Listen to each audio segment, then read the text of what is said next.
Haloya Wakayo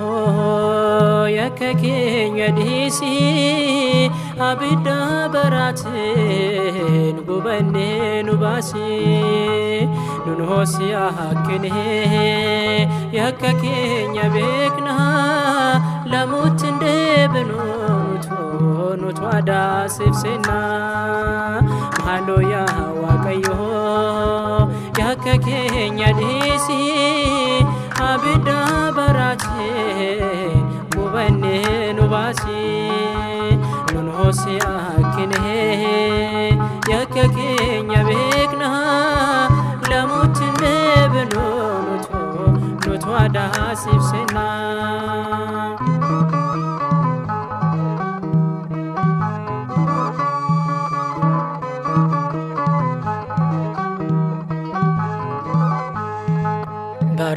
Baraboti kenyara kasne si yakine Uma kenya disne dihna vjilbehen fanne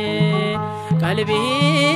jijrachuf karake dufnera Waka yonda chahlu chahu keho banera Haloya wakayo yakakenya disi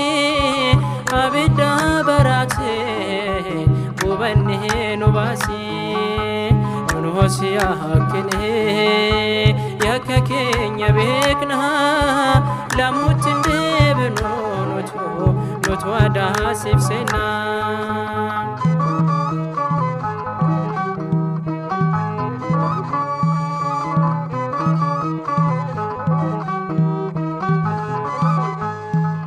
Tokof tokotani wada walif sena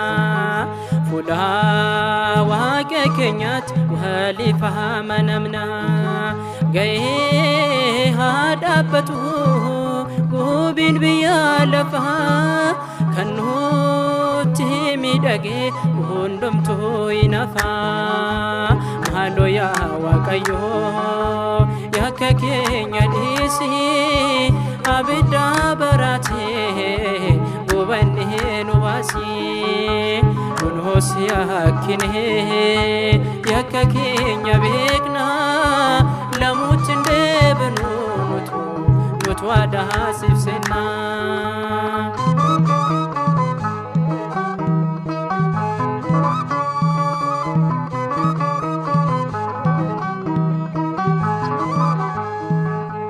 Igato tefite lafike selite Ijole bossise hada fabafite Mangudo fijole Obachafani Kani sahan gargaru Tokolle dabani Haloya wakayo Yakakenya disi Abida Baratin Gubane Nubasi Nunhosia Hakene Yakakenya Bekna Lamutinde Benuto Nutwada Sifsena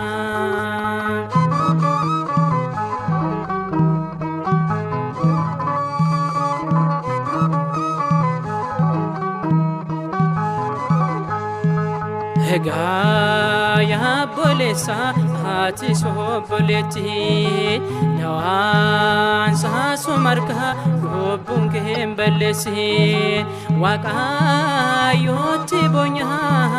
eni faisada Namati namatu gara laha fesada Haloya wakayo yakakenya disi Abida Baratin Gubane Nubasi Nunhosia Hakene Yakakenya Bekna Lamutinde Benuto Nutwada Sifsena